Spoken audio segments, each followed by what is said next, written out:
Let's start with chapter 4 laws of motion. पहला question देखो, bullet of mass 0.40 kg moving with speed of 90 metre per second enters a heavy wooden block and is stopped after a distance of 60 centimetre. तो ये हो गया मेरा एक wooden block, ये हो गया वुडन ब्लॉक. इसके अंदर 60 सेंटीमीटर तक बुलेट जा चुका है और यहाँ पे जाके बुलेट स्टॉप हो चुका है और बुलेट यहाँ से एंटर किया है ब्लॉक पे. अंदर जाते वक्त बुलेट का वेलोसिटी कितना था? 90 मीटर पर सेकेंड. बाहर जाते हुए बुलेट का वेलोसिटी कितना है, या फिर अंदर जाने के बाद वेलोसिटी कितना है? The final velocity is 0 because the bullet has stopped. Distance कितना ट्रेवल किया है? 60 सेंटीमीटर. तो हमारे पास सब कुछ वैल्यू मिल चुका है. पहले ही हमें बुलेट का मास पता है, बुलेट का इनिशियल वेलोसिटी, बुलेट का फाइनल वेलोसिटी, बुलेट ने कितना डिस्टेंस ट्रेवल किया. यहाँ से हमें क्या निकालना होगा? एक्सीलरेशन. और एक बार हमें एक्सीलरेशन मिल गया तो हम मल्टीप्लाई करेंगे मास के साथ, तो I will get the force.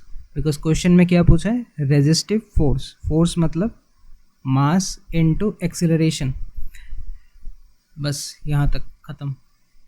Go to the next question. अच्छा, अब इसमें माइनस तुम डाल के भी कर सकते हो, बिना डाले भी कर सकते हो. If you keep the minus sign here तो ये आंसर नेगेटिव में आएगा. -270 that is also correct, +270 this is also correct.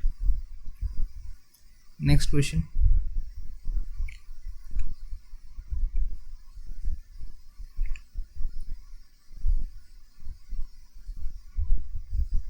Question number 6. A force of 5 √2 Newton and 6 √2 Newton are acting on a body of mass 1000 kg at an angle 60 degree to each other. मतलब एक force और दूसरे force के बीच में angle कितना है? 60 degree. Find the acceleration, distance covered and velocity of the body after 10 seconds. पहले हमें इतना पता है कि हमारे पास देयर आर टू फोर्सेस. पहले हमें इतना पता है कि हमारे पास देयर आर टू फोर्सेस. एक फोर्स है 5 √2, एक फोर्स है 6 √2. दोनों के बीच में एंगल कितना है? 60 degree. First find the net force. F net कैसे निकालेंगे? √f1² + f2² + 2s f1 f2 cos theta. Since they are at an angle तो हमें रिजल्टेंट वाला फॉर्मूला लगाना होगा टू फाइंड नेट. यहाँ से हमें मिल गया रिजल्टेंट फोर्स 13.49 न्यूटन. अब क्वेश्चन में पूछा था एक्सीलरेशन. फोर्स मिल गया, एक्सीलरेशन कैसे निकालेंगे? मास से डिवाइड करके, बिकॉज F = ma. आगे हमें पूछा गया है वेलोसिटी. इनिशियल वेलोसिटी के बारे में हमें कुछ नहीं पता तो हम इनिशियल 0 मान के चलेंगे. u will be 0. एक्सीलरेशन यहाँ से निकल चुका है 0.03. टाइम कितना लिया है? 10 सेकेंड्स. वहाँ से हमें फाइनल वेलोसिटी मिल गया दिस.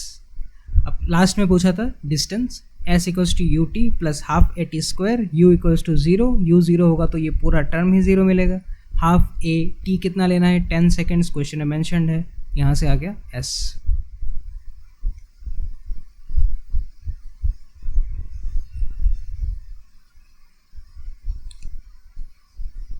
ओके, इसके बाद अगले क्वेश्चन में जाओ.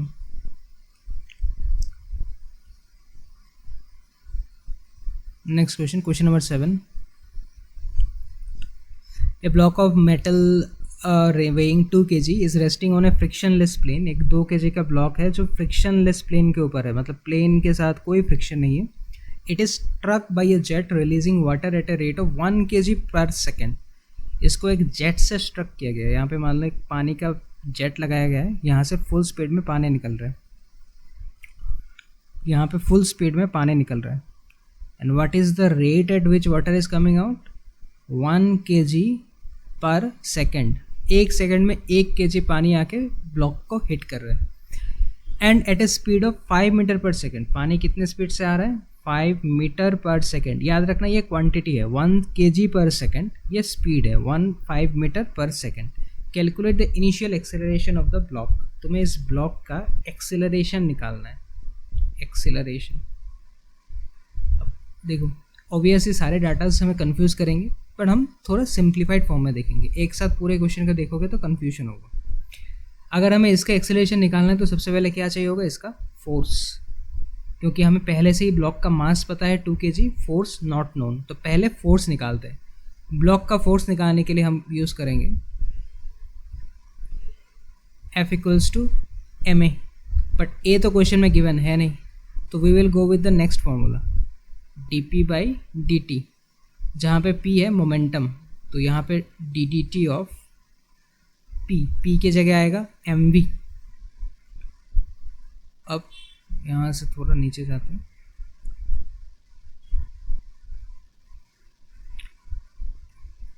पी के जगह आएगा एम वी। तो यहाँ तक समझ में आया ये वाला फॉर्म, यहाँ तक क्लियर है, यानी दिस स्टेप यहाँ तक F equals to d we by D t, p के जगह एम वी। अब वेलोसिटी इज कांस्टेंट, तो वेलोसिटी को बाहर लेके आते हैं, d M by D t. Velocity क्यों कांस्टेंट है? बिकॉज वेलोसिटी कितने वेलोसिटी से इसको हिट कर रहा है, 5 मीटर पर सेकेंड। तो velocity 5 metre per second into, अब ध्यान से देखो, what is d M by D t. अगर मैं यूनिट के टर्म्स में पूछूँ तो डी एम मीन्स मास माने के जी, डी टी मीन्स टाइम माने मान लो सेकेंड। तो क्या d M by D t मतलब के जी पर सेकेंड होगा? तो अगर d M by D t मतलब के जी पर सेकेंड है, तो मेरे पास ऑलरेडी एक के जी पर सेकेंड का वैल्यू गिवन था क्वेश्चन में, 1 के जी पर सेकेंड, यानी d M by D t is already given 1 k g per second और velocity already given 5 metre per second. इसीलिए क्वेश्चन थोड़ा अनकॉमन है। ध्यान से सुनो क्या कह रहा हूँ मैं। F equals to d p by D T, d p के जगह हम लिख सकते हैं m v by D t, v बाहर लेके हम ऐसे लिख सकते हैं इसको D M by D T, because velocity same है। तो अगर ऐसे लिखेंगे इसको D M by D T, D M stands for mass यानी K ji, D T stands for second. तो के जी पर सेकेंड का डाटा ऑलरेडी गिवन है 1 के जी पर सेकेंड, तो डायरेक्टली वहाँ पे बिठा दो, you will get the force. Force कितना आ रहा है? 5 Newton. Mass of the block कितना था? इस ब्लॉक का मास कितना है? 2 के जी। तो फिर अल्टीमेटली योर एक्सेलरेशन इज 2.5। तो ये वाला क्वेश्चन भी स्टार मार के रखना इंपॉर्टेंट है। अगला क्वेश्चन, क्वेश्चन नंबर 8, इजी है, उतना टफ नहीं है क्वेश्चन नंबर 8। तुम्हें एक बॉडी दिया है जो मूव कर रहा है in the x axis and the displacement is given by x equals to a t to the power 4 minus b t cube plus c T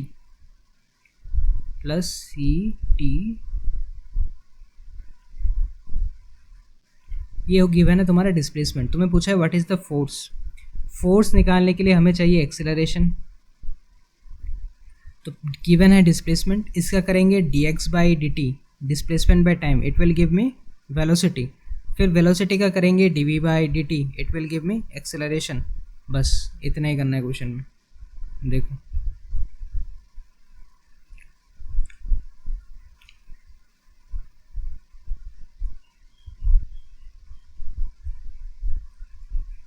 सबसे पहले इक्वेशन का x, फिर उसका वेलोसिटी निकालेंगे D x by D T, फिर velocity का value बिठा के एक्सेलरेशन निकालेंगे D we by D T, then I get acceleration का equation. Force is mass into acceleration, खत्म।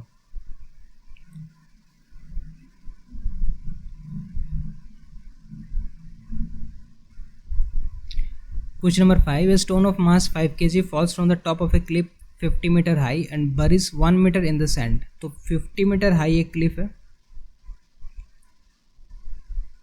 उसके ऊपर से एक स्टोन गिरा है जिसका मास है 5 kg। अब ये 50 मीटर ट्रेवल करने के बाद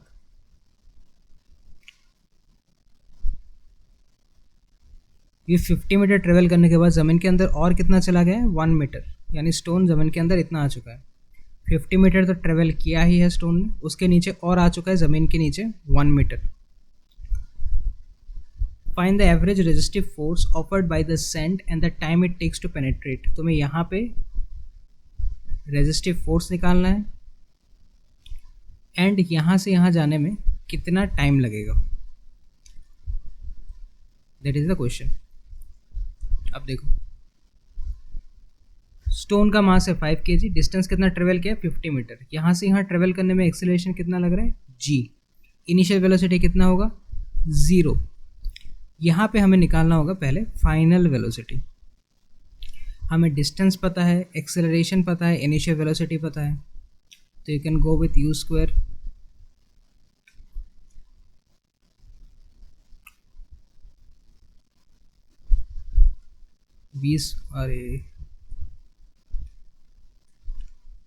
v square minus u square equals to twice as। इस पहले वाले केस में what is v here? v हमें नहीं पता, u कितना है? 0। 2 इंटू डिस्टेंस कितना ट्रेवल किया? 50, एक्सेलरेशन कितना है g, यहाँ से हमें वेलोसिटी मिल जाएगा। यहाँ से I will get the final velocity, जिस वेलोसिटी से यहाँ से स्टोन ने एंटर किया है ज़मीन को। स्टोन ने ज़मीन को कौन से वेलोसिटी से एंटर किया है? √1000 मीटर पर सेकेंड।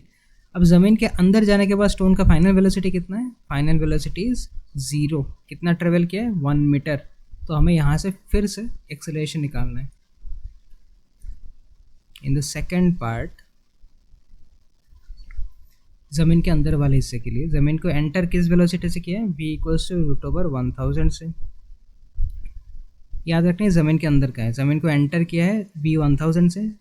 एंटर करने के बाद फाइनल वेलोसिटी ज़मीन के अंदर हो गया है 0, डिस्टेंस ट्रेवल किया है 1 मीटर, एक्सेलरेशन निकाल लो यहाँ से। तुम्हारा वही वाला फॉर्मूला फिर से यूज़ करेंगे, दिस वाला formula, 0 square minus √1000 square equals to 2 into acceleration नहीं पता, डिस्टेंस कितना ट्रेवल किया 1 मीटर, यहाँ से a निकल जाएगा। एक्सेलरेशन कितना होगा यहाँ से 500, acceleration will come out to B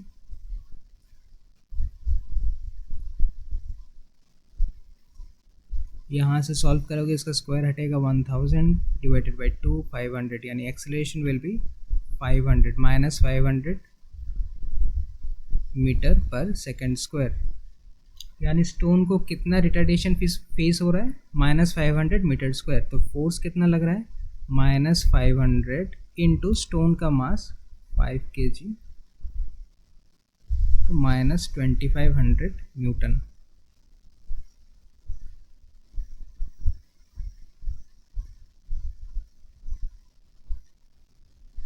ठीक है, तो यहाँ से हमें मिल गया स्टोन का एक्स फोर्स, रेजिस्टिव फोर्स कितना गिवन है। क्वेश्चन आंसर है 2450।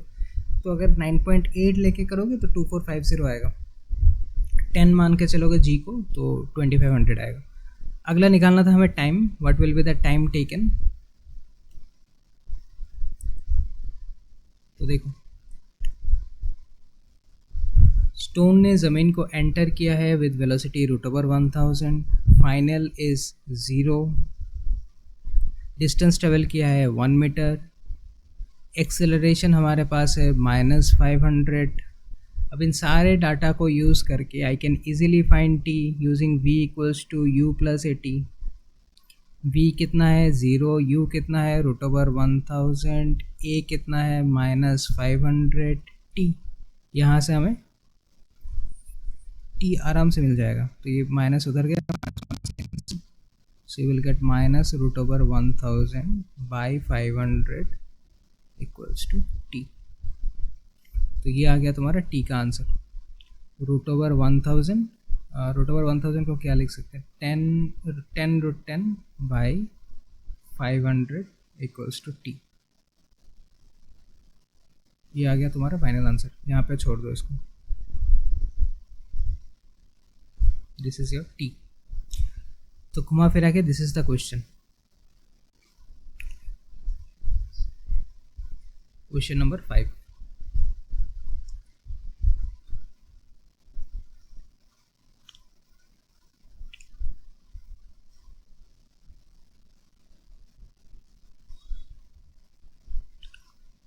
Question 6, a bullet of mass 100 gram moving with 20 metre.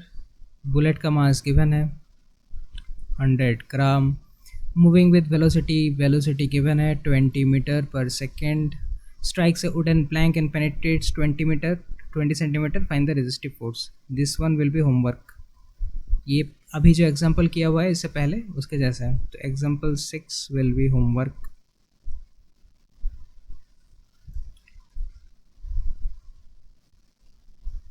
go to question number 7, body of mass 5 kg, body का मास गिवन है 5 kg, strikes from the origin with an initial velocity given है u equals to 30i plus 40j। If the constant force F भी given है -i plus 5j acts on the body, find the time in which y component of velocity will become 0। तुम्हें time निकालना है जब velocity का y component will be 0। ये है initial velocity. पहले तो हमें फाइनल वेलोसिटी का आइडिया करना होगा, then I will have to find the time. तो पहले सिंप्लीफाई करते हैं इसको। इनिशियल वेलोसिटी गिवन है, फोर्स भी गिवन है -30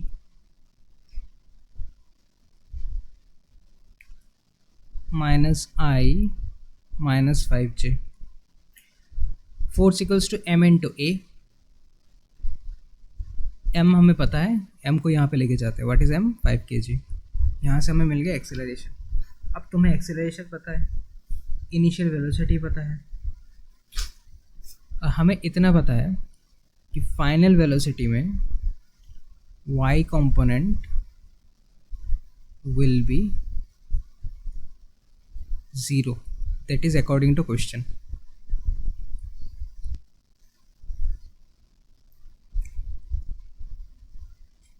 अब इसके आगे देखो कि यहाँ से सॉल्व कैसे करेंगे।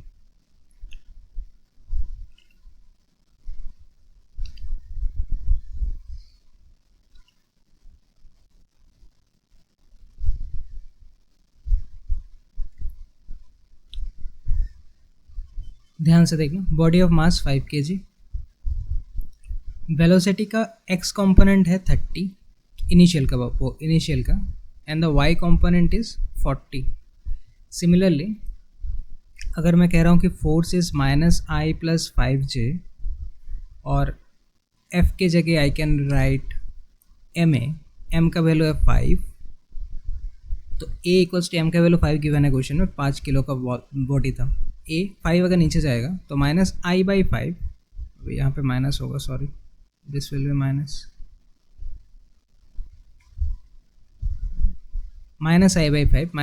-5/5j, ऐसा लिख सकते हैं। 5 को यहाँ पे लेके दोनों के नीचे। देन आई नो कि एक्सेलरेशन का जो हॉराइजॉन्टल कंपोनेंट है दैट इज -1/5 i कैप, यानी दिस इज फॉर हॉराइजॉन्टल, -5/5 मतलब 1, -1 j कैप, यानी दिस इज फॉर वर्टिकल। ये हिस्सा वर्टिकल डिनोट कर रहा है, ये हिस्सा हॉराइजॉन्टल डिनोट कर रहा है। तो अगर हम अपने डायग्राम में जाएं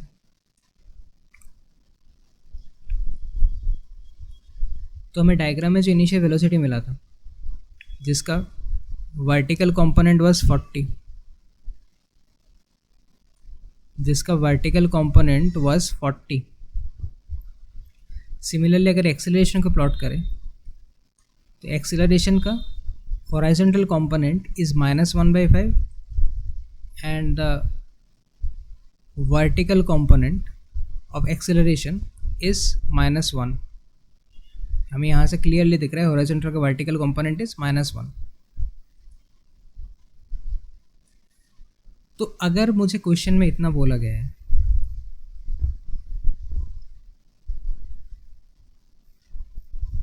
कि the final velocity in y direction in the vertical component is 0, then final velocity, vertical final velocity निकालने के लिए I will use initial final velocity and acceleration, but both in vertical direction, क्योंकि हमें ये वाला किस डायरेक्शन में निकालना है, वर्टिकल में। सो बस अब यहाँ से सॉल्व कर लो। vy equals to uy plus ay/t। हमें टाइम निकालना था क्वेश्चन में। vy कितना होगा, 0 according to question. uy vertical में वेलोसिटी कितना है, 40, प्लस वर्टिकल में एक्सेलरेशन कितना है, -1 इंटू टी। अब यहाँ से सॉल्व कर लो। 40/1 इक्वल्स टू t, तो implies t equals to 40 seconds. यहाँ से आ गया t 40 सेकेंड्स। तो क्वेश्चन 7 का आंसर होगा 40 seconds.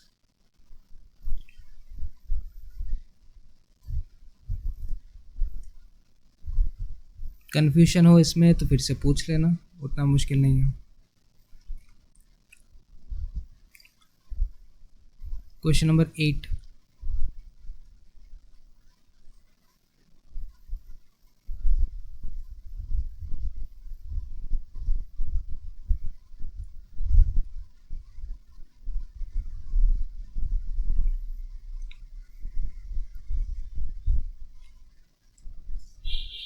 Force of 50 newton is incline to a vertical at an angle 30 degree. तो एक 50 न्यूटन फोर्स है जिसको वर्टिकल के साथ इंक्लाइन किया गया है। तो which one is vertical? This is vertical. Vertical के साथ it is incline at an angle 30 degree. Find the acceleration it produces in a body of mass 2 kg।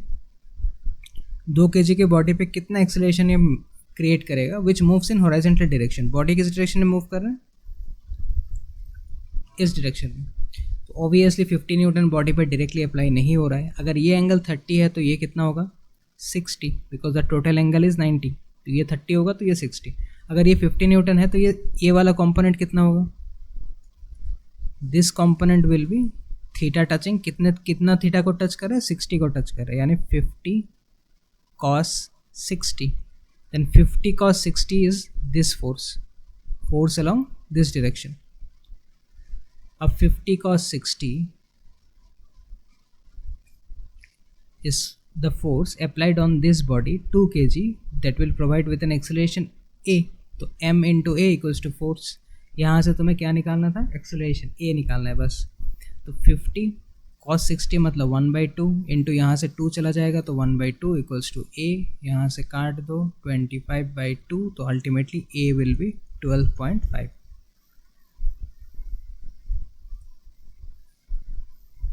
Go to the next question, question 9।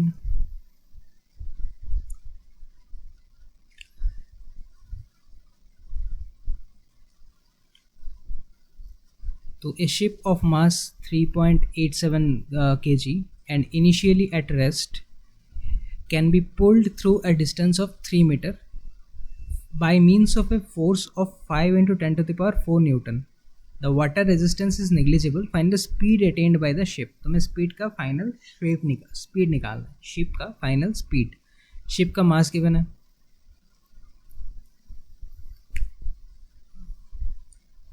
हमारे पास ship का mass given है 3 into 10 to the power 7। Initially at rest तो u equals to 0। Pulled through a distance s कितना दिया हुआ है? 3 metre. By force कितना apply हो रहा है? 5 into 10 to the power 4 Newton. तुम्हें पूछा है what is the final velocity. पहले क्या करेंगे? फोर्स में से ma लगाएंगे and we will find acceleration because m is already given। एक बार हमें acceleration मिल गया then we know the initial velocity, we know the distance। हम यहाँ से final velocity निकालेंगे using the formula v square equal to u square plus twice as। बस यहाँ से खुद से करोगे। नंबर 9, तो 9 will be homework।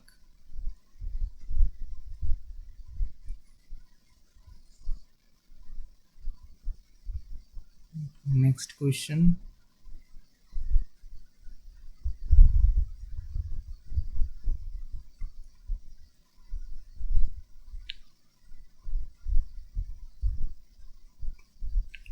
Question 10. A balloon of mass 5 kg in air. The air escapes from the balloon at a uniform rate with a velocity of 5 centimeters per second। तो balloon में से हवा निकल रहा है at a uniform rate of 5 centimetre per second. Uniform rate मतलब velocity is constant, याद रखना। ये यूनिफॉर्म रेट का मतलब होता है velocity is constant. If the balloon shrinks completely in 2.5 seconds, मैंने बैलून का पूरा हवा निकल रहा है कितने टाइम पे? 2.5 seconds. Find the average force acting on the balloon. तुम्हें बैलून का फोर्स निकालना है, बैलून का एवरेज फोर्स निकालना है।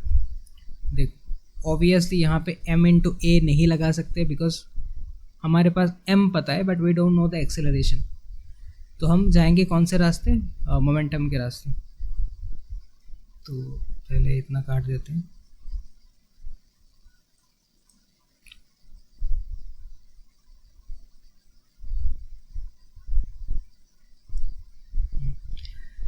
अब हमें पता है F equals to dp by dt, यानी mv by dt। Velocity constant है तो बाहर लेके आ जाओ dm बाई dt।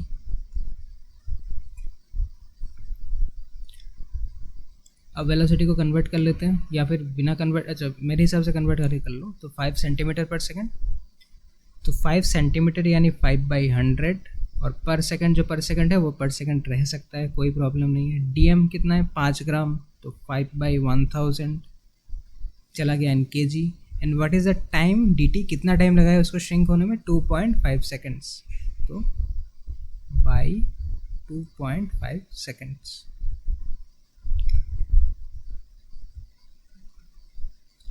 तो your ultimately equation will become 5/100 into 5/1000 into 2.5 seconds।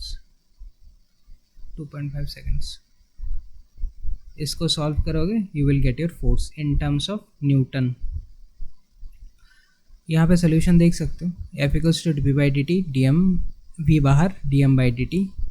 dm by dt की मास कितना है बैलून का 5 ग्राम, कितना टाइम लिया है 2.5 सेकेंड्स, डिवाइड करने पे हमें मिलता है 2 ग्राम पर second, velocity 5 centimetre per second, direct multiply कर दो वी गेट 10 डाइन। याद रखना डाइन में आएगा in CGS unit, because we are using centimetre, we are using gram, तो ये आएगा in CGS unit instead of MKS जो होगा Newton.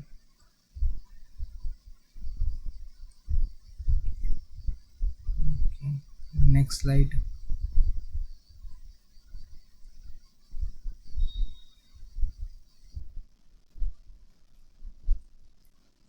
Example number 12, a machine gun fires a bullet of mass 40 gram with a speed of 1200 metre per second. तो एक bullet है जिसका mass है 40 gram and it is fired with velocity of 1200 metre per second. The person holding the gun can exert maximum force of 400 newton. जो इंसान gun पकड़ के खड़ा है he can exert maximum force of 144 Newton. ये इंसान का फोर्स है। What is the number of bullet that can be fired from the gun per second? एक सेकंड में गन से कितना बुलेट फायर कर सकते हो। अब सिंपल लॉजिक में देखो, when a bullet is fired from the gun, bullet आगे की तरफ जाएगा, गन को किस तरफ पुश करेगा, पीछे की तरफ। ये पीछे वाला फोर्स सारे बुलेट्स का मिला के एक सेकंड में जितने भी बुलेट्स निकलेंगे सबका पीछे वाला फोर्स मिला के should be equal to 144 newton. वरना जो इंसान गन पकड़ के खड़ा है, the person who is holding the gun, वो कितना फोर्स सामने की तरफ दे रहा है 144 न्यूटन। तो सारे बुलेट्स मिला के अगर उसे पीछे की तरफ 144 से धक्का मारेंगे तो ही कैन विथस्टैंड, पर अगर 144 से ज़्यादा हो जाएगा बुलेट तो इंसान पीछे जाके गिर जाएगा, गन को पकड़ के नहीं रख पाएगा वो। तो क्वेश्चन उतना पूछ रहा है कि how many bullets can be fired पर सेकंड, एक सेकंड में कितने बुलेट्स फायर कर सकते हो। पहले चूज कर लेते कि let the maximum number of bullets be n। तो बुलेट चेंज इन मोमेंटम कितना हुआ है, क्योंकि हमारे पास यहाँ पे एक्सेलरेशन का कोई डाटा गिवन नहीं है, तो एक बुलेट जब निकल रहा है तो इनिशियल वेलोसिटी बुलेट का कितना होगा 0 मीटर पर सेकेंड। उसके बाद बुलेट का वेलोसिटी कितना हो रहा है 12 मीटर पर सेकेंड। बुलेट का मास कितना है 40 grams। So I can easily find the change in momentum mv minus mu। तो mv minus mu, बुलेट का मास 40 ग्राम, 40/1000 इंटू वेलोसिटी 0 माइनस 1200। तो यहाँ से मुझे मिल गया 100 काट के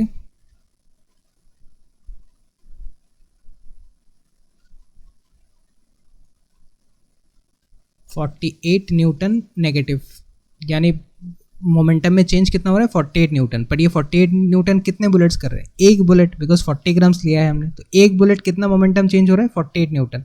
तो अगर यहाँ से मान लो n नंबर ऑफ बुलेट्स निकलेंगे तो टोटल मोमेंटम में चेंज कितना होगा 48 इंटू n। ये मान रहे हैं हम लोग magnitude, only magnitude, no direction. तो नेट मोमेंटम में चेंज कितना होगा 48 n, जहाँ पे n है नंबर ऑफ बुलेट्स। इम्पल्स कितना होगा force into time equals to 48 newton, because जितना बुलेट लगा रहा है उतना ही इंसान को लगाना चाहिए, वरना वो गिर जाएगा। तो अगर बुलेट तुम पे लगा रहा है फोर्स ऑफ 48 न्यूटन, तो you should also put a force of 48 Newton on the bullet. तो तुम्हारा मैक्सिमम कैपेसिटी है 144 न्यूटन का, तो बुलेट को टोटल मिला के उतना ही देना चाहिए, तो हम वही कर रहे हैं। Force into time equals to 48 newton, 48 newton नहीं 48 n। 48 n क्या है total force exerted by the bullet, मतलब ऑल द बुलेट्स। तो इसको टी को ऊपर लेके जाओ, मतलब एन को, हमें नंबर ऑफ बुलेट चाहिए था तो एन, तो एफ इंटू टी। फोर्स कितना एक्सर्ट कर सकते हैं? मैक्सिमम 144, मैक्सिमम 144 से ऊपर नहीं जा सकते वरना हम गिर जाएंगे। Maximum force of 144 Newton can be applied by the person, उससे ज़्यादा होगा वो गिर जाएगा। तो 144 इंटू कितने टाइम के लिए हमें चाहिए? पर सेकेंड, यानी फॉर 1 सेकेंड। तो यहाँ पे 1 सेकेंड बाई 48, तो 3 बुलेट पर सेकेंड, यानी उस गन से हर सेकेंड 3 बुलेट निकल सकता है। तब तक, जब तक 1 सेकेंड में 3 बुलेट निकलेगा, it will be easy to carry the gun. अगर 1 सेकेंड में 3 से ज़्यादा बुलेट्स हो जाएंगे तो तुम गिर जाओगे। Go to question number 14. The initial speed of the mass of 2 kg is 5 meter per second. Initial speed हमें दिया गया है 5 metre. A force acts for 4 second, 4 second के लिए बॉडी पे फोर्स एक्ट किया है। In a direction of motion of the body, मतलब बॉडी जिधर जाना चाहता है उसी डायरेक्शन में 4 सेकेंड के लिए एक फोर्स एक्ट किया है। बॉडी का मास है 2 kgs, बॉडी का इनिशियल वेलोसिटी है 5 metre per second. The force time graph is shown, तुम्हें इम्पल्स कैलकुलेट करना है, force versus time graph. Impulse का फॉर्मूला क्या होता है? Force into time. फोर्स कौन से एक्सिस में है? वाई एक्सिस में। टाइम कौन से एक्सिस में है? एक्स एक्सिस में। वाई इंटू एक्स मतलब एरिया, यानी हमें बेसिकली इस ग्राफ का एरिया निकालना है। इधर का एरिया, यहाँ का एरिया, यहाँ का एरिया, यहाँ का एरिया। अब ध्यान से देखो, this part is a triangle, तो यहाँ पे हम ट्राइंगल वाला फॉर्मूला लगाएंगे। This part is a rectangle, यहाँ पे रेक्टेंगल का एरिया निकालेंगे। ये दोनों हिस्से, ये हिस्सा ट्रापेजियम है, यहाँ पे ट्रापेजियम का फॉर्मूला लगाएंगे, यहाँ पे रेक्टेंगल का फॉर्मूला। बस सारे एरियाज निकाल लो, काम खत्म। ट्रापेजियम का और एरिया का फॉर्मूला क्या था? Half into distance between parallel sides, ये पैरेलल साइड्स है तो half into distance between parallel sides into sum of parallel sides, इसका और इसका सम। तो ये अगर x है, ये है y, तो x plus Y. Half into distance between parallel sides into sum of parallel sides. तो next slide.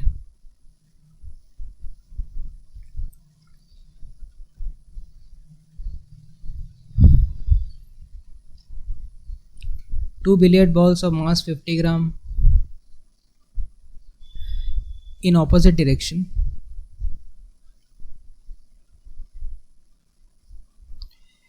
with speed 16 meter per second collide and rebound with the same speed.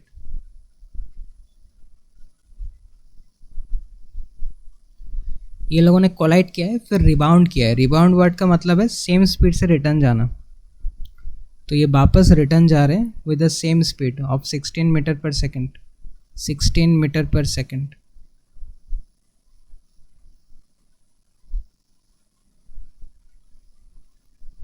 Metre per second. What is the impulse imparted? तुम्हें यहाँ पे impulse निकालना है। Impulse का formula क्या है? Change in momentum. तो इनिशियल मोमेंटम और फाइनल मोमेंटम के बीच में चेंज निकाल लो, वेरी इजी। यहाँ पे इनिशियल मोमेंटम कितना है? एक बॉल का ले लो पहले। बॉल का इनिशियल मास कितना है? 50। तो मास,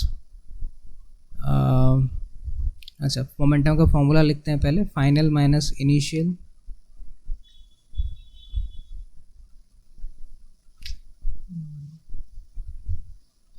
final minus initial, what is the final mass of the body? 50 grams into final velocity कितना है? वही 16 metre per second minus initial. Initial कितना है? मास 50, मास में कोई चेंज नहीं है। वेलोसिटी कितना है? वही 16। बट एक चीज़ ध्यान दो, इनिशियल मोमेंटम कौन सी डायरेक्शन में था? From left to right. Initial momentum was from left to right.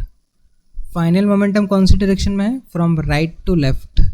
तो अगर इस वाले डायरेक्शन को प्लस मान रहे हो then this will automatically become minus, तो वही यहाँ पे हुआ है। अगर इस वाले डायरेक्शन को you are considering plus then this direction automatically becomes minus. तो अगर बॉल का अप्रोच का डायरेक्शन को तुम नेगेटिव मान रहे हो तो रिबाउंड जब हुआ है वो then that direction will be plus. तो अगर फाइनल मोमेंटम का direction we are considering positive, then initial momentum का डायरेक्शन विल बी नेगेटिव. तो minus minus will become plus. So 2 into same number 2 times into 16, this will be your final answer. तो इसको काट के 5, 20, 2, 10, तो ये हो जाएगा 16/10 यानी 1.6. ये आ गया तुम्हारा इनिशियल मोमेंटम. अब मैं कहूँगा in general to choose your direction based on this coordinate axis. अगर इस साइड में कोई मूव कर रहा है from left to right, consider it plus. यहाँ कोई जा रहा है, कंसिडर इट नेगेटिव. कोई ऊपर जा रहा है, कंसिडर इट पॉजिटिव. कोई नीचे जा रहा है, कंसिडर इट नेगेटिव. उस हिसाब से अप्रोच का मोमेंटम विल बी प्लस, मतलब इनिशियल को हम प्लस मान के चलेंगे. एंड जो रिबाउंड का मोमेंटम है back, that is in negative direction, तो उसको हम नेगेटिव मान के चलेंगे यानी फाइनल. तो according to coordinate axis system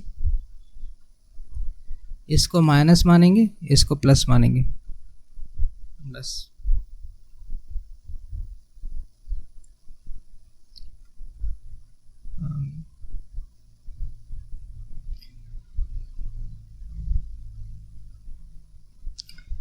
ये वाला क्वेश्चन खुद से सॉल्व करोगे वही एफ वाले फॉर्मूला से, इम्पल्स के फॉर्मूला से mv minus mu. This is the question formula जिससे सॉल्व होगा. यहाँ पे मास कितना होगा, 400 बुलेट जा रहा है पर सेकंड. पर बुलेट का मास 30 ग्राम, तो मास होगा 30 ग्राम इंटू 400 बुलेट्स. हमें टोटल मास लेना है. Mass will be 30 into 400. Her bullet का मास 30 ग्राम है और ऐसे कितने बुलेट्स है हमारे पास, 400 बुलेट्स. तो अगर मेरे पास 400 बुलेट्स हैं तो टोटल मास कितना होगा, 400 इंटू 30. उसको मास मान के चलेंगे. Final velocity, initial velocity question में गिवन है. टाइम कितना ले रहे हैं हम लोग, 1 सेकेंड पर सेकंड के हिसाब से चल रहे हैं ना हम लोग, पर सेकंड के हिसाब से. तो टाइम विल बी 1 सेकेंड. यहाँ से हमें फोर्स मिल जाएगा.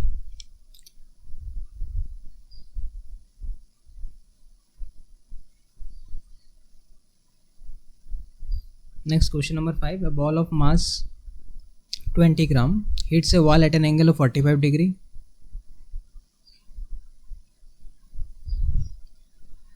with a velocity 15 meter per second.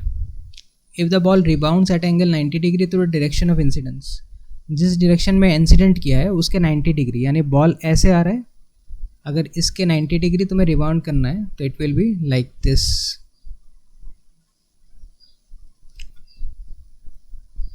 और बीच में बनाएंगे लाइन. तो this will B 45, this will B 45. तुम्हें इम्पल्स कैलकुलेट करना है.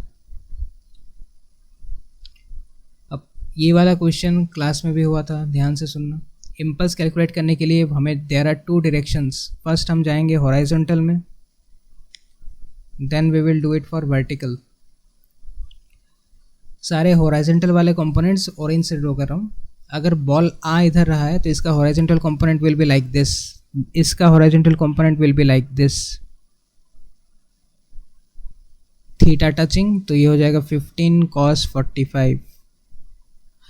सिमिलरली इस येलो वाले लाइन का जब ऊपर लेके जाएंगे हॉराइजॉन्टल कंपोनेंट तो इसका एरो आएगा यहाँ पे.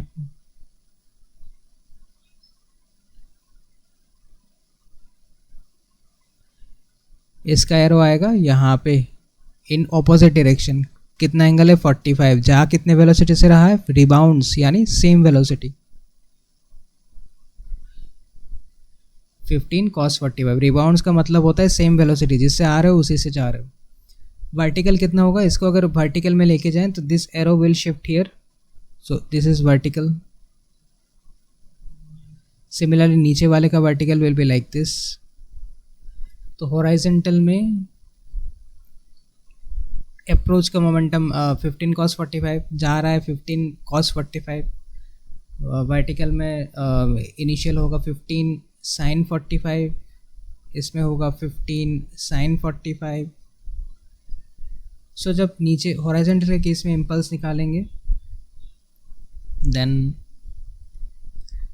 आई equals to M into V minus you.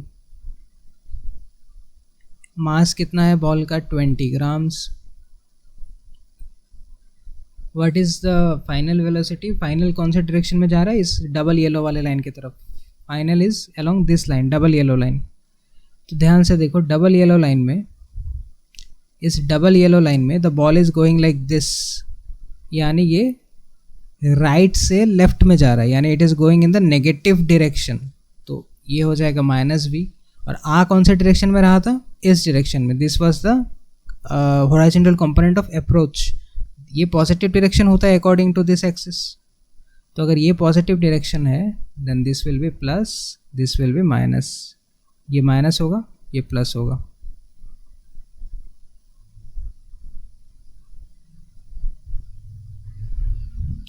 तो minus 15 cos 45 minus plus 15 cos 45। इसको सॉल्व करोगे तुम्हें हॉराइजॉन्टल का इम्पल्स मिल जाएगा। अब आगे जाएंगे वर्टिकल में। ये हो गया हॉराइजॉन्टल का। वर्टिकल का impulse I equals to m v minus u. M है 20/1000। Now what is the final velocity in vertical, और ये इसका डायरेक्शन क्या है। वर्टिकल में both are going in the same direction.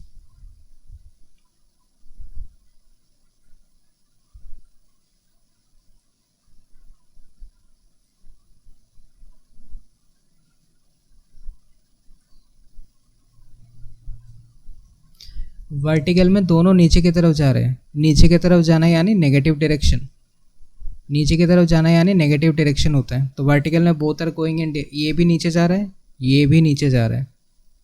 So both are negative. So vertical के case में v भी नेगेटिव में आएगा, तो -15 sin 45 डिग्री, माइनस ये भी नेगेटिव में आएगा, -15 sin 45 degree. Minus minus becomes plus, so 20/1000 -15 sin 45 degree plus 15 sin 45 degree. ये कट गया, तो ultimately you get 0। So momentum का चेंज या फिर impulse is only present in horizontal direction. याद रखना, इस तरह के क्वेश्चंस में वर्टिकल का इम्पल्स चेंज हमेशा 0 होगा।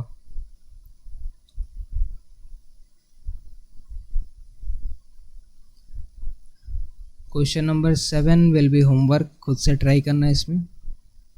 Question number 8 will be homework.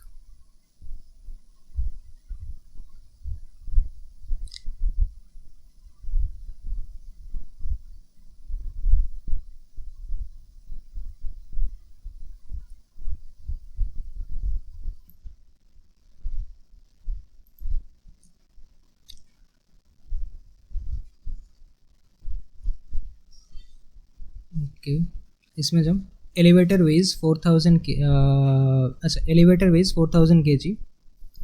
तो एक एलिवेटर है जिसका अपना वेट है 4000 kg।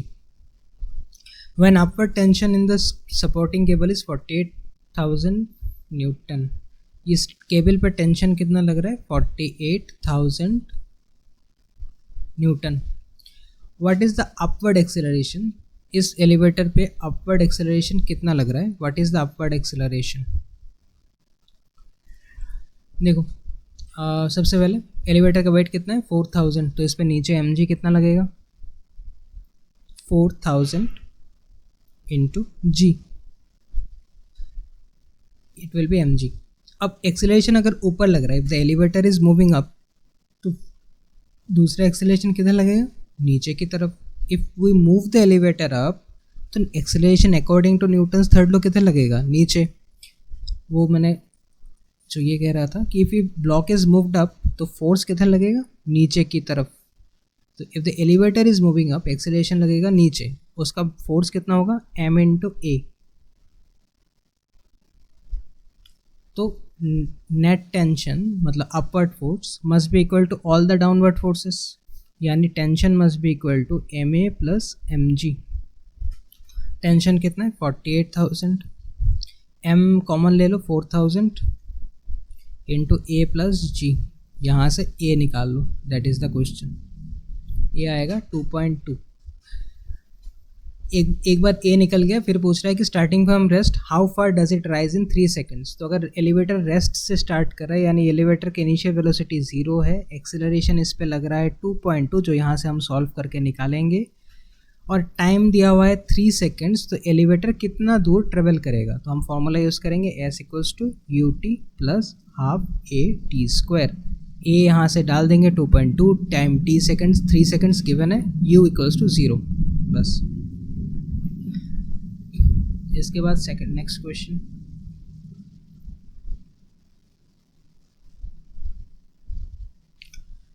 A 75 kg man stands on a lift. तो ये मान लो लिफ्ट है, इसके ऊपर एक 75 kg का इंसान खड़ा है, वेट है 75 kg। 75 kg का मैन लिफ्ट पे कौन किस डायरेक्शन में फोर्स लगाएगा, नीचे mg। तो लिफ्ट 75 kg मैन पे किस तरफ फोर्स लगाएगा, लिफ्ट अपना फोर्स इधर लगाएगा 75 into ji.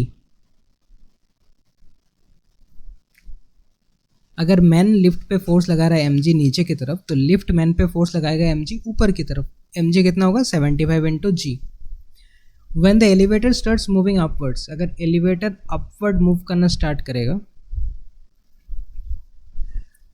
With an acceleration of 2, then take g to be 2, then find क्या पूछा है क्वेश्चन। अच्छा, तो net force exerted by the floor on the man कितना होगा।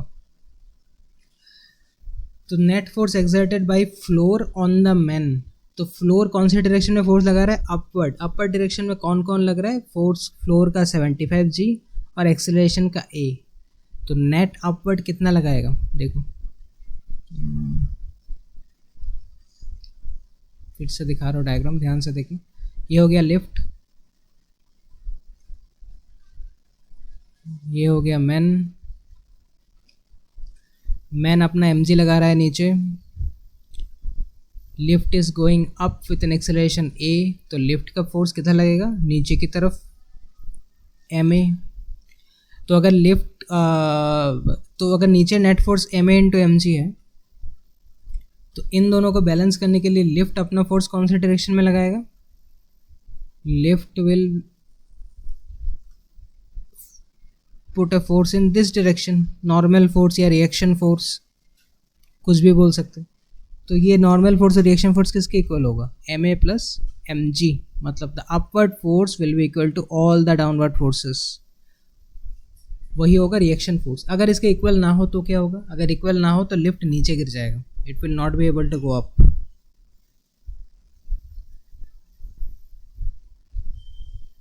तो यहाँ पे तुम्हें सब वैल्यूज गिवन है, तुम्हें वैल्यू बिठाना है, काम खत्म। a गिवन है, एक्सेलरेशन 2, g गिवन है 10, मास गिवन है 75, तुम्हें बस वैल्यू निकालना है।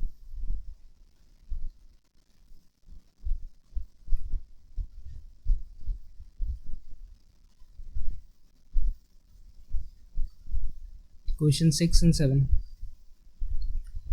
The string of a parachute can bear a maximum tension of 72 kg weight। Tension कितना ले सकता है, 72 kg weight। इसको न्यूटन में कन्वर्ट कैसे करेंगे, 72 इंटू 9.8 या 10 से कर दो, this will convert into newton. What can the maximum acceleration the helicopter should rise so that the rope may not break. Sorry, question 6 था। By what minimum acceleration can a person of 96 kg descend. तो एक इंसान है जिसका wait है 96 kg और वो descend कर रहा है यूजिंग ए पैराशूट। अब पैराशूट का स्ट्रिंग मैक्सिमम टेंशन कितना झेल सकता है, 720 न्यूटन।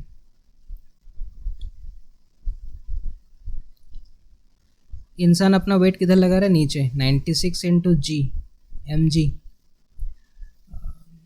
अब पूछ रहा है कि by minimum what minimum acceleration can the person descend. तो what will be the minimum acceleration जिससे वो नीचे आ सकता है।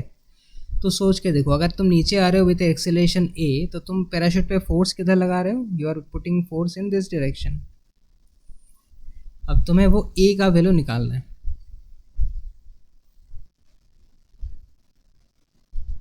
तो अगर यहाँ पे न्यूटन सेकंड लॉ लगाएं तो ध्यान से सुनना फिर से, अगर बॉडी नीचे आ रहा है विद एन एक्सेलरेशन ए तो फोर्स लगेगा इन अपर डायरेक्शन एम ए। तो therefore all the upward forces माने T plus M A must be equal to all the downward forces माने एम जी। तो T equals to M G minus M A. तो यहाँ पे सारे values हमें पता है, इसको बस सॉल्व करना है। तुम्हें ए निकालना है तो सॉल्व कर लो। टी का वैल्यू हमें पता है 720 newton equals to m given है 96, तो 96 into a minus 96 into 10 ji.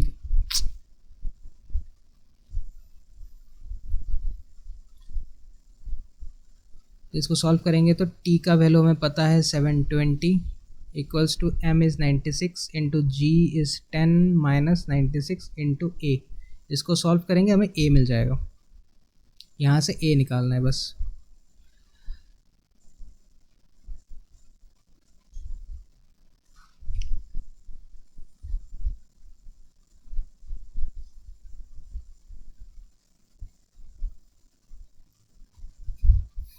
Next question, a 70 kg man in sea is being lifted by a helicopter. तो इसमें एक मैन है जो पानी में गिरा हुआ है, वेट है 70 kg, is being lifted by a helicopter.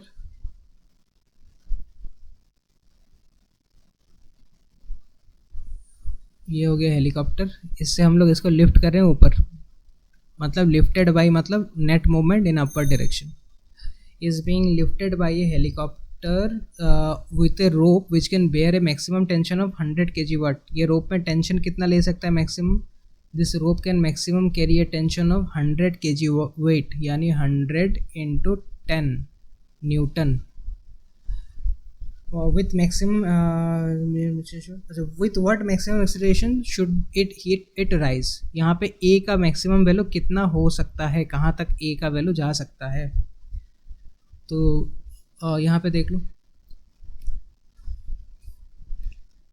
All the अगर एक्सेलरेशन ऊपर है तो फोर्स किस तरफ लगेगा?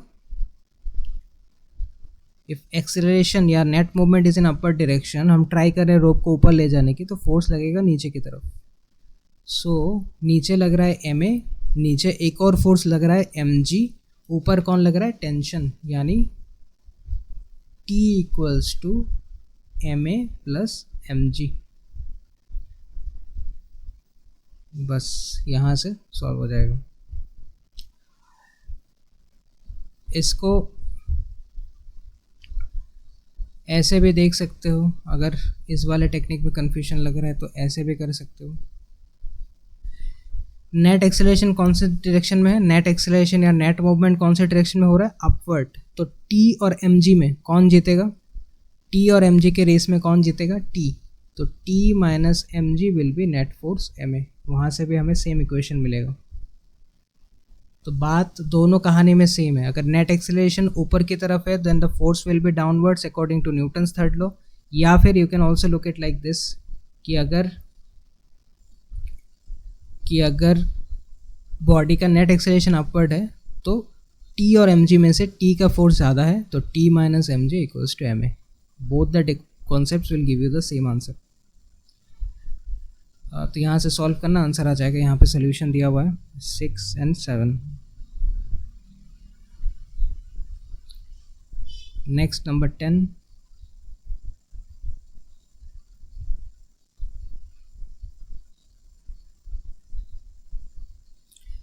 a car of mass 1000 kg is traveling at 32 meter per second dashes into the rear of a truck of mass 8000 kg moving in same direction। तो एक truck जा रहा है 8000 kg का, और उस पे आके एक गाड़ी छोटे कार ने टक्कर मार दी। कार का वेट कितना है? 1000 kg। अब car was moving with velocity of 32 metre per second and the truck is moving in the same direction with a velocity of 4 meter per second. After the collision the car bounces with a velocity of 8 meter per second, यानी after collision गाड़ी उल्टा bounce कर रहा है, यानी the car changes its direction। अगर गाड़ी का ये फ्रंट फेस है ये मान लो गाड़ी का हेडलाइट इधर है, this is the front face. After collision गाड़ी पूरा बाउंस बैक कर रहा है।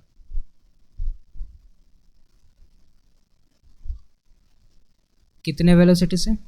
8 मीटर पर सेकेंड।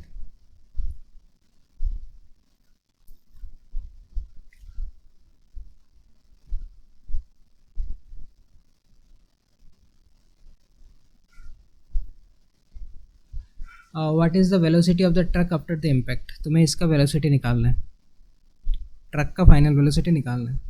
अब in any kind of collision momentum is always conserved, तो इनिशियल मोमेंटम यानी इसका मोमेंटम प्लस इसका momentum will be equal to इसका मोमेंटम प्लस इसका momentum.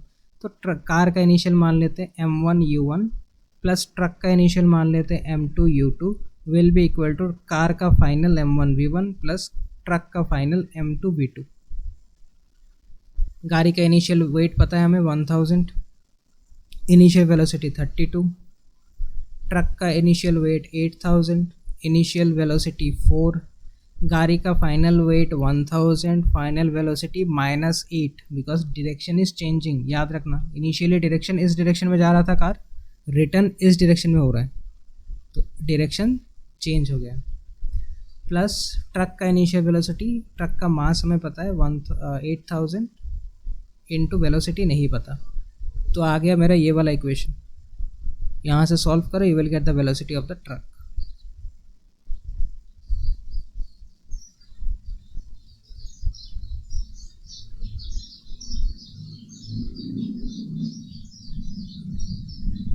Next question number 22. A hunter has a machine gun that can fire 50 gram bullets with a velocity of 500 metre per second. तो एक machine gun है जो bullet fire कर सकता है 50 ग्राम के बुलेट्स, हर बुलेट का मास है 50 ग्राम्स। यहाँ से कर लो, हर बुलेट का मास है 50 ग्राम्स, और ऐसे कितने बुलेट फायर कर सकते हैं? अच्छा, with velocity 500 metre per second. ये 40 kg टाइगर, तो एक 40 kg का टाइगर है। ये टाइगर लगेगा नहीं देखने में, बट मान लो कि टाइगर है। तो टाइगर का वेट कितना है? 40 kg। टाइगर का पूंछ भी है यहाँ पे। तो 40 kg tiger springs at him with a velocity of 10 metre per second. Tiger तुम पे आ रहा है with a velocity 10 metre per second. How many bullets must he fire into the tiger if he wants to stop him in the track? तो अगर इतना भारी tiger जो 40 kg से 10 मीटर पर सेकेंड की वेलोसिटी से तुम पे आ रहा है, तो तुम्हें उस पर कितने बुलेट्स फायर करने होंगे? कितने ऐसे बुलेट्स फायर करने होंगे ताकि ये यहीं पे अपने पाथ पे ही रुक जाए, स्टॉप हो जाए? हर बुलेट का मास कितना है? 50 ग्राम्स। हर बुलेट पे वेलोसिटी कितना है? 500 मीटर पर सेकेंड। तो अगर 40 kg वाले मोमेंटम को 40 kg वाले इंटू 40 kg इंटू 10 मीटर वाले मोमेंटम को अगर रोकना है, तो हमें इतना ही मोमेंटम इधर भी डालना होगा। तो वही हम निकालेंगे। मान लो n number of bullets required है, हर बुलेट का मास 50 ग्राम्स है, तो इसको 1000 से डिवाइड करके केजी कर दिया इंटू 500। अब इसको सॉल्व करेंगे तो हमें n नंबर ऑफ बुलेट्स मिल जाएगा, यानी कितने बुलेट्स फायर करने होंगे वो मिल जाएगा। ऑब्वियसली दोनों का मोमेंटम सेम होगा, तभी तुम इतने भारी चीज़ को गोलियों से रोक पाओगे। ऐसा नहीं है कि द टाइगर इज स्केयर्ड, वो वाला कॉन्सेप्ट नहीं पूछ रहा है। वो ऐसे पूछ रहा है कि इतने गोलियां मार रहे हो कि इन दोनों का मोमेंटम इक्वल हो गया और टाइगर यहाँ पे रुक गया, वो पूछ रहा है क्वेश्चन में। तो momentum of the tiger must be equal to net momentum of all the bullets. तो देख लो,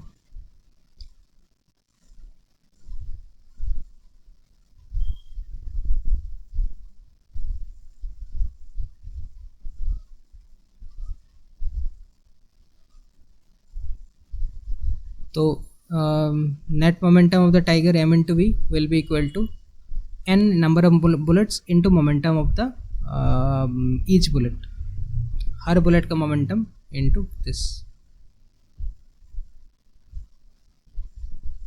यहाँ से नंबर ऑफ बुलेट्स आ गया। तो कितने बुलेट्स चाहिए हमें? We need 16 bullets to stop the tiger. Next ये वाला question 23, it will be homework, या क्लास में भी हुआ है और वीडियो में भी थोड़ी देर पहले हमने यही क्वेश्चन किया था, जहाँ पे हम चीज़ों को, अच्छा नहीं ये वाला नहीं हुआ था, सॉरी ये वाला करना होगा, ये वाला नहीं हुआ है, देखो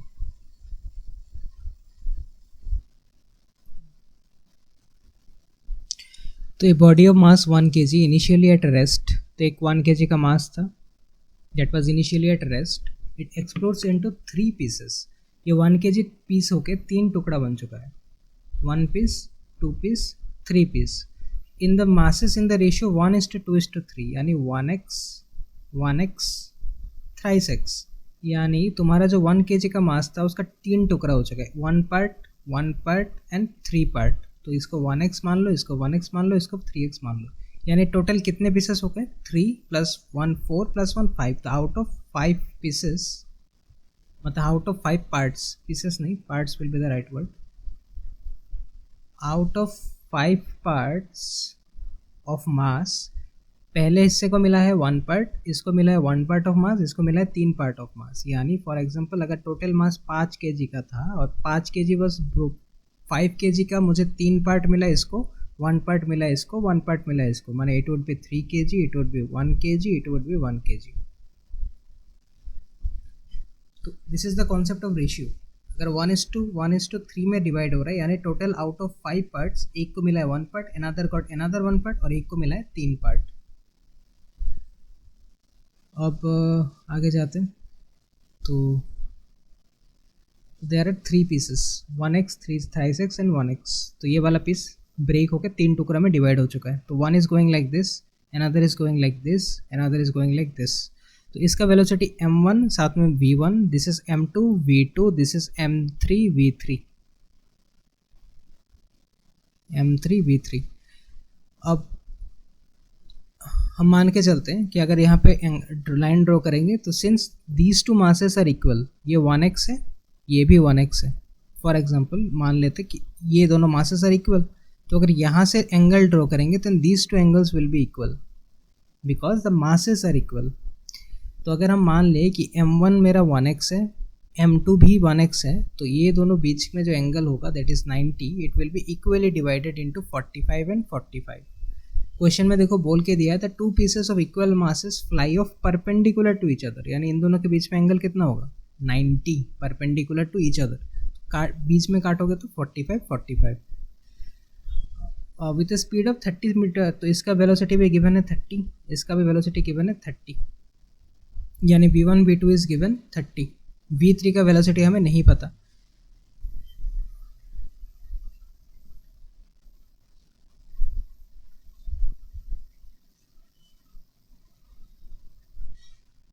तो ध्यान से देख लो क्वेश्चन, ये वाला सेम मास का है, ये वाला सेम मास का है, they are moving perpendicular to each other,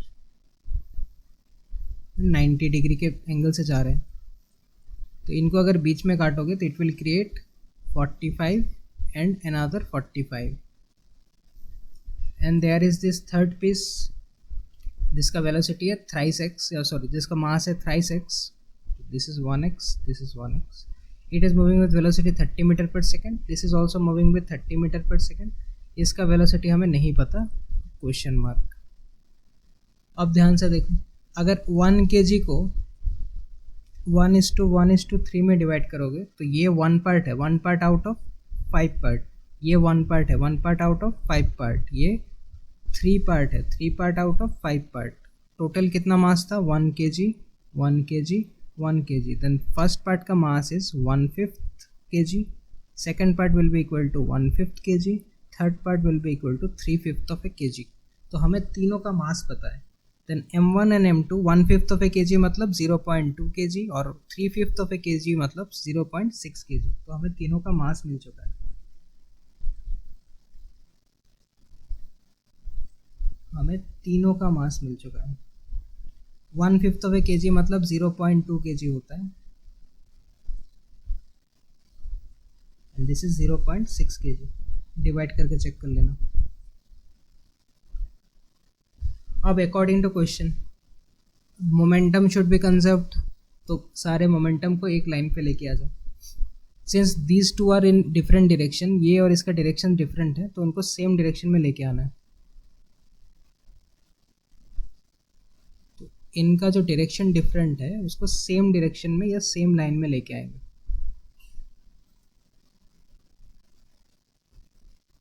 तो देखो v1 को अगर यहाँ पे लेके आएंगे तो इसको यहाँ नीचे लाना होगा, v1 को यहाँ लेके आओगे तो इसको यहाँ तक लेके आना होगा 45 थीटा टचिंग, तो v1 cos 45। यहाँ से ये यहाँ पे जाएगा, v2 यहाँ पे जाएगा, तो it will become v2 cos 45। तो हमें एक मोमेंटम मिल गया m1 v1 cos 45, एक मिल गया m2 v2 cos 45। इनके ऑपोजिट में कौन जा रहा है, m3 v3, तो this momentum must be equal to इन दोनों का addition. So m3 v3 will be this plus this, यहाँ से सॉल्व करो यू विल गेट v3, यहाँ से सॉल्व करने में यू विल गेट v3। तो ये वाला क्वेश्चन ध्यान रखना, ये वाला आ सकता है। 24 अभी के लिए नहीं चाहिए, 24 अभी के लिए छोड़ सकते हैं। ओके, तो this will be part 1, rest of the questions will be doing we will do in part 2। तो यहाँ से पार्ट 1 यहाँ तक हुआ।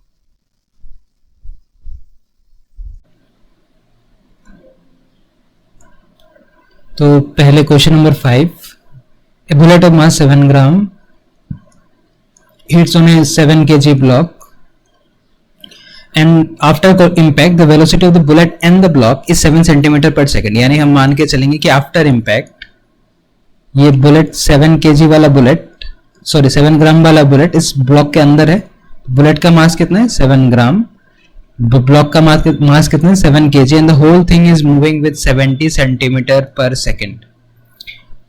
तुम्हें बोला what is the initial velocity of the bullet, bullet का इनिशियल वेलोसिटी हमें निकालना है। तो पहले सारे वैल्यूज को कन्वर्ट कर लो। 70 सेंटीमीटर पर सेकेंड को अगर कन्वर्ट करना है तो I can write this 70 centimetre by 1 second equals to 70 by 100 into 1 second, यानी 0.7 मीटर पर सेकेंड। ये हो गया वेलोसिटी, किसका velocity, final velocity v। Initial velocity of the bullet नहीं पता, question mark. Initial velocity of the block 0। No we know initial momentum, we know initial momentum is equals to final momentum। तो initial momentum में कौन कौन आएगा, bullet and block. तो 7 ग्राम 7 by 1000 kg into initial velocity of the bullet plus mass of the block into velocity of the block initial equals to final। तो final में दोनों एक साथ कोलाइड हो चुके हैं, तो 7 kg प्लस 7 ग्राम का conversion 7 by 1000 and both are moving with same velocity, यानी 0.7 into 0.7।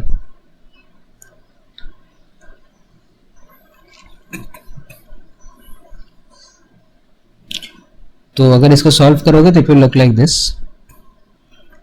7 by 1000 u plus 0 equals to 7 plus 7 by 1000 into 0.7। यहाँ से u निकाल लो, सो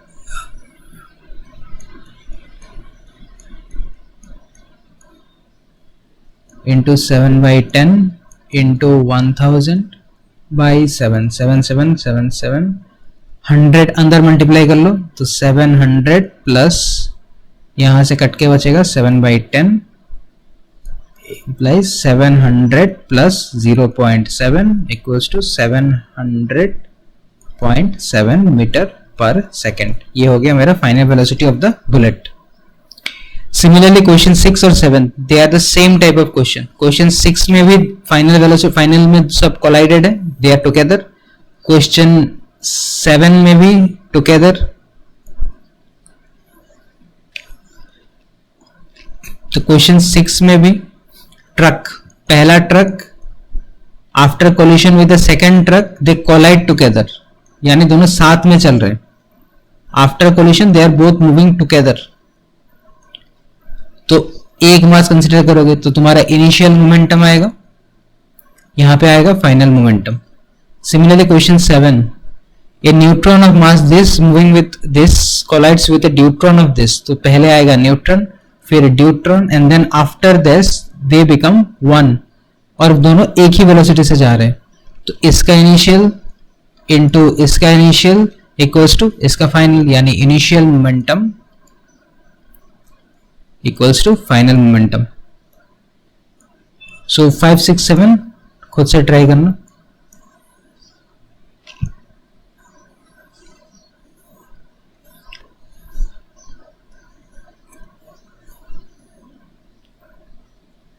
चलो next question.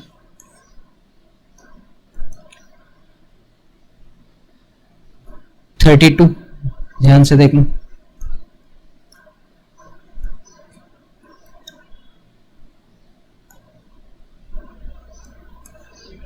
So a mass of 6 kg is suspended by a rope. एक a mass of 6 kg, थोड़ा सा छोटा कर देता हूं.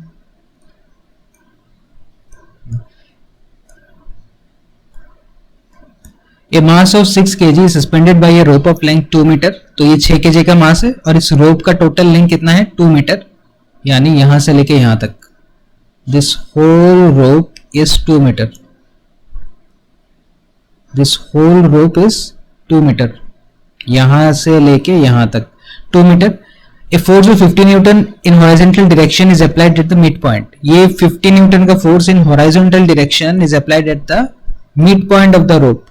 तो रोप के मिड पॉइंट पे अगर अप्लाई कर रहे हो यानी बीच में, तो ये ऊपर वाला हिस्सा हो गया 1 मीटर का, ये नीचे वाला हिस्सा हो गया 1 मीटर का. What is the angle the rope makes with a vertical in equilibrium. तुम्हें वर्टिकल के साथ एंगल निकालना है. वर्टिकल यानी दिस इज कॉल्ड वर्टिकल. इसके साथ तुम्हें ये वाला एंगल निकालना है, यानी this theta is required in the question.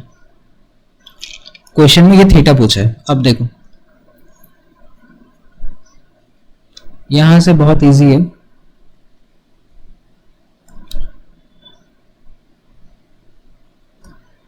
इस वेक्टर को, इस ग्रीन वाले वेक्टर को let us break into 2 components. इसको अगर यहां लेके जाएंगे तो ये थीटा टचिंग है, तो ये बन गया T1 cos थीटा. इसको यहां लेके जाएंगे तो it becomes T1 sin theta.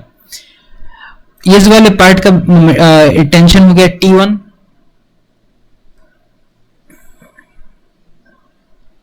और इस नीचे वाले पार्ट का टेंशन हो गया T2. अब नीचे वाले पार्ट में देखो 6 kg का ब्लॉक है, तो 6G विल एक्ट डाउनवर्ड्स. नीचे एक्ट करेगा 6G, तो ऊपर क्या एक्ट करेगा, ऊपर विल एक्ट T2 टेंशन. अगर ब्लॉक को नीचे खींचोगे तो टेंशन अपवर्ड्स होगा, तो ये हो गया T2. ये हो गया T1 का डायरेक्शन. इस पॉइंट से रोप को हम इधर खींच रहे हैं, तो रोप ब्रेक होना चाहता है इस तरफ. Rope want to break like this, तो T1 जाएगा उल्टा. This is the direction of T1. अब T1 का एक कंपोनेंट आ गया T1 cos थीटा, दूसरा आ गया T1 sin थीटा. यहां से लग रहा है 50, तो opposite forces must be equal, यानी this T3 is equals to this T1 sin theta and this T1 cos theta is equals to this 6G. 6 kg wait मतलब क्या होता है क्लास में ऑलरेडी डिस्कस कर चुका हूं. 6 kg वेट मींस 6 into 9.8 और you can say 6 into 10. Basically this is G का वैल्यू, स्मॉल g.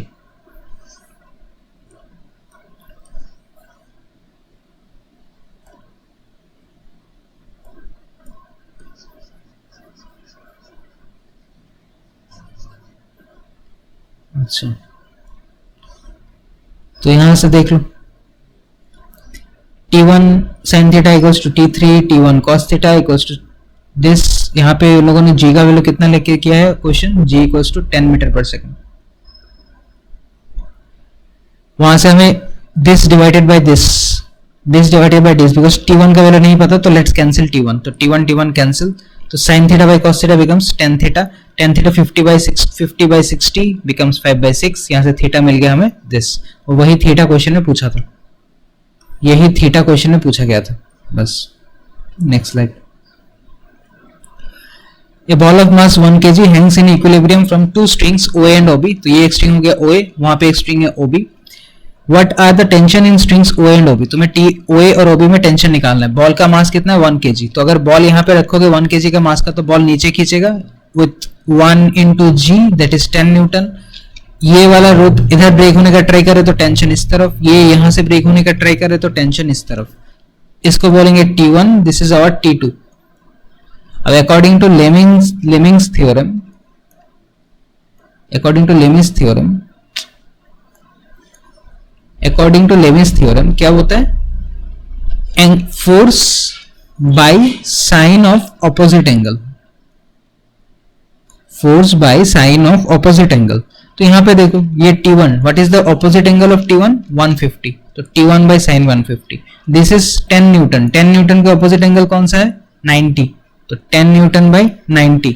T2 का ऑपोजिट एंगल कौन सा है 120, तो T2 बाय 120। अब क्वेश्चन ये है कि ये डायग्राम इज गिवन, तो डायग्राम पहले से दिया हुआ होगा क्वेश्चन में, एंगल्स तुम्हें निकालना नहीं है, angles are already given in the question.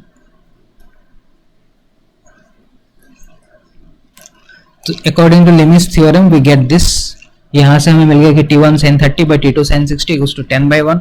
यहां से हम एक बार दिस इक्वल टू दिस करेंगे तो T1 इक्वल्स टू दिस, एक बार हम T2 वाला और इसको इक्वेट करेंगे तो T2 बिकम्स दिस, वहां से हमें T1 भी मिल गया और T2 भी मिल गया। एक बार T1 इक्वल्स टू 10 वाला लिखेंगे, एक बार T2 इक्वल्स टू 10 वाला लिखेंगे, बहुत सिंपल है। Since A equals to B equal to C, तो एक बार हम A इक्वल टू C लिखेंगे, एक बार B इक्वल टू C लिखेंगे, that is all we have done. Next,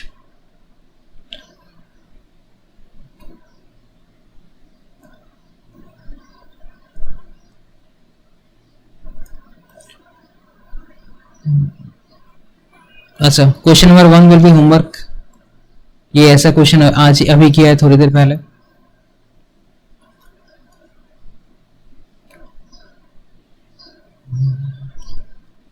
1 2 3 will be homework, ये अभी किया है 1 2 3। Example number 38, a pull of 15 Newton is applied to a rope attached to the block of mass 7 kg lying on a smooth horizontal surface. The mass of the rope is 0.5 kg. What is the force exerted by the block on the rope? तो 7 kg का block है, उसको एक रोप से खींच रहे हो इन horizontal direction, और उस रोप का खुद का वेट है 0.5 kg,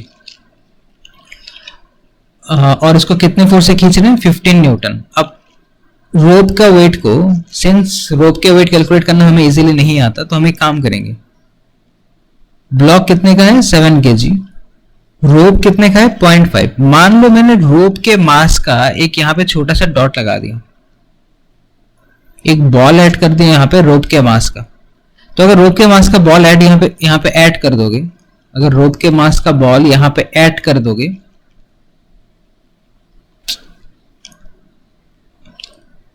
अगर रोप के मास का बॉल यहाँ पे ऐड कर दोगे तो तुम्हारा रोप जो है वो वेटलेस हो गया फिर से, और इस पे फोर्स कितना लग रहा है 15 न्यूटन। तो बेसिकली 15 न्यूटन किस पे लग रहा है, this block and this round sphere. तो according to formula we can say F equals to m into a, तो 15 newton is applied on 7 kg plus 0.5 kg A। यहां से हमें मिल गया 15 by 7.5 equals to A, यहां से मिल गया 15 into 10 by 75 equals to A, 15,552 A equals to 2। यानी इस ब्लॉक पे एक्सेलरेशन कितना लग रहा है 2। तो आगे जाओ, क्या पूछा था और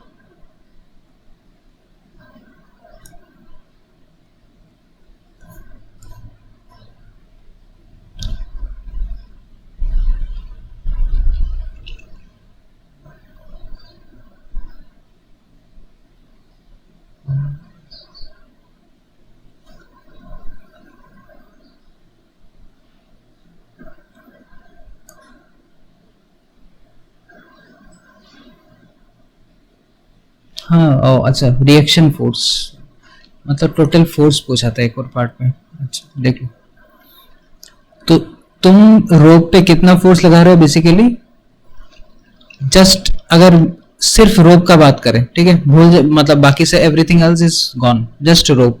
जस्ट रोप का वेट कितना है 0.5 kg, तो रोप ब्लॉक कितने का है 7 kg, तो रोप ब्लॉक पे कितना लगा रहा है 7 into acceleration a m into a equals to 7 into 2 equals to 14 newton का।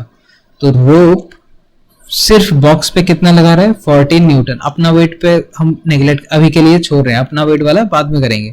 अपना वेट कितना है रोप का 0.5 kg, सिर्फ ब्लॉक का कितना है 7 kg। So the rope is applying a force of 14 Newton just on the box. तो 7 इंटू ए, एक्सेलरेशन कितना है 2।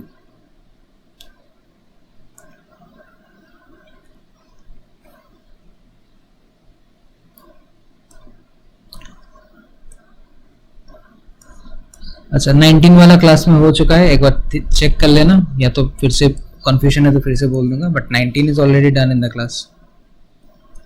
ये एनसीईआरटी का क्वेश्चन है, 19 क्लास में ऑलरेडी हो चुका है।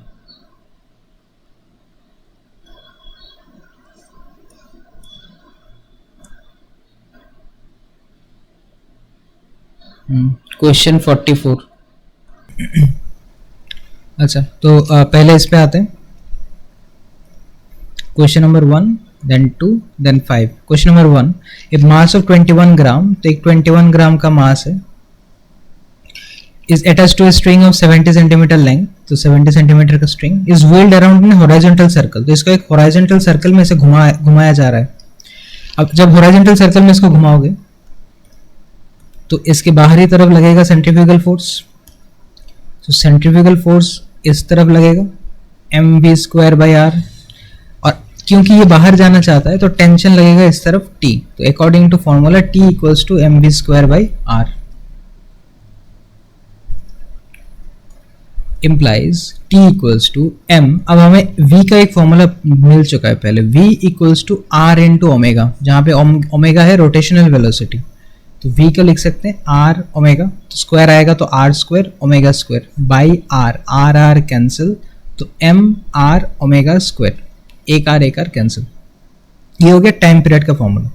अब M R ओमेगा को हम लिख सकते हैं twice pi by capital T, जहां पे क्या होता है फिर से रिपीट कर रहा हूं, if you are moving in a circular motion, अगर एक सर्कुलर मोशन कंप्लीट करोगे तो कितना एंगल ट्रेवल कर सकते हो टोटल, यहां से लेके यहां तक 2 पाई, और अगर 2 पाई ट्रेवल करने में टाइम तुम कैपिटल T ले रहे हो तो एंगुलर वेलोसिटी का फॉर्मूला है total angular displacement by total time, तो omega equals to 2 pi by T।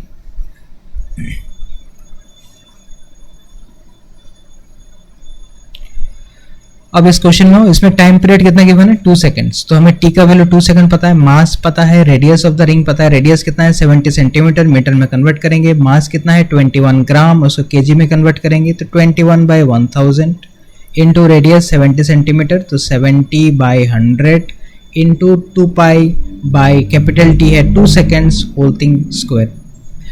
ये हो गया यहाँ पे। अब question number 2,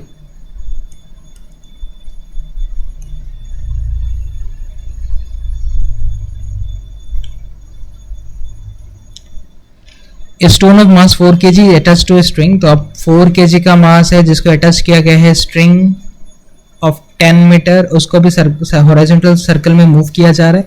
it can withstand maximum tension of 160, तो टेंशन कितना झेल सकता है 160। अगर टेंशन 160 है तो बाहरी तरफ सेंट्रीफ्यूगल कितना लगेगा mv²/r, तो according to formula mv²/r equals to 160 newton, यानी टेंशन।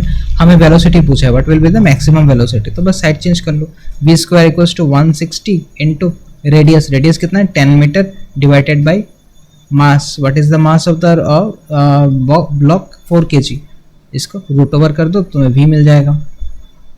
ये बहुत ईजी था, इसमें और कुछ नहीं है। Go to question number 5।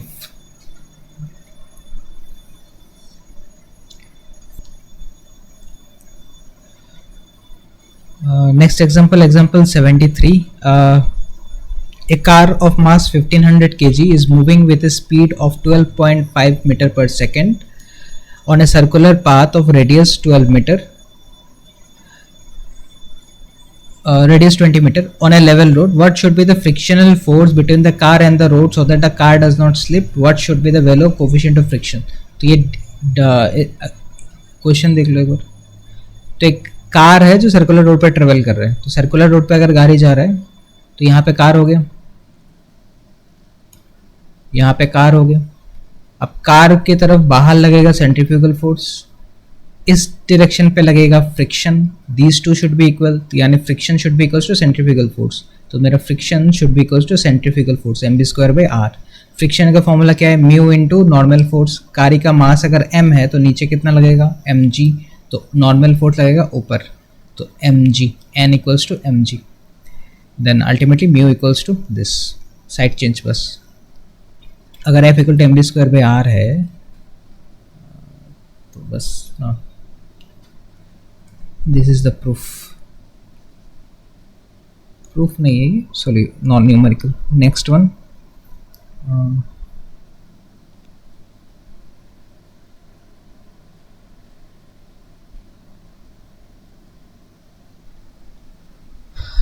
Question number 84. In a circus, the diameter of the globe of depth is 20 meter. For what minimum height must a cyclist start in order to go around the globe successfully? तो just a second.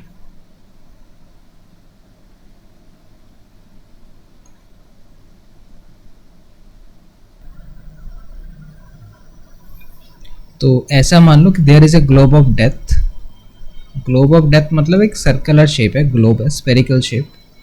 तो ये मान लो हो गया मेरा globe of depth. इसका diameter है 20 मीटर. तो इसका डायमीटर है 20 मीटर. वो पूछ रहा है कि अगर इस ग्लोब ऑफ डेप्थ को मुझे कंप्लीट करना है और यहाँ पे एक रैम्प है, ठीक है, जहाँ से मैं बाइक को नीचे लेके जा सकता हूँ, उस बाइक को यहाँ से नीचे लेके जाऊँगा, तो उनके हिसाब से what should be the height जहाँ से मुझे एंटर करना है. ये हाइट कितना होना चाहिए जहाँ से मैं इस ग्लोब ऑफ डेप्थ को एंटर करूँगा ताकि I can complete the globe of depth. अब यहाँ पे देखो,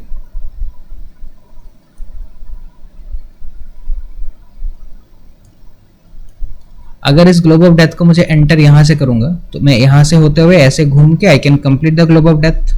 तो इस पॉइंट पे अकॉर्डिंग टू हमारा जो प्रूफ था नोट्स में, कितना वेलोसिटी होना चाहिए इस पॉइंट पे मिनिमम? इस ग्लोब ऑफ डेप्थ, किसी भी ग्लोब ऑफ डेप्थ को कंप्लीट करने के लिए इस पॉइंट पे मिनिमम वेलोसिटी √5 gr चाहिए, जहाँ पे r है रेडियस. तो 20 मीटर डायमीटर है तो रेडियस कितना होगा? 10 मीटर. तो हमें ये वाला पॉइंट का वेलोसिटी पता है.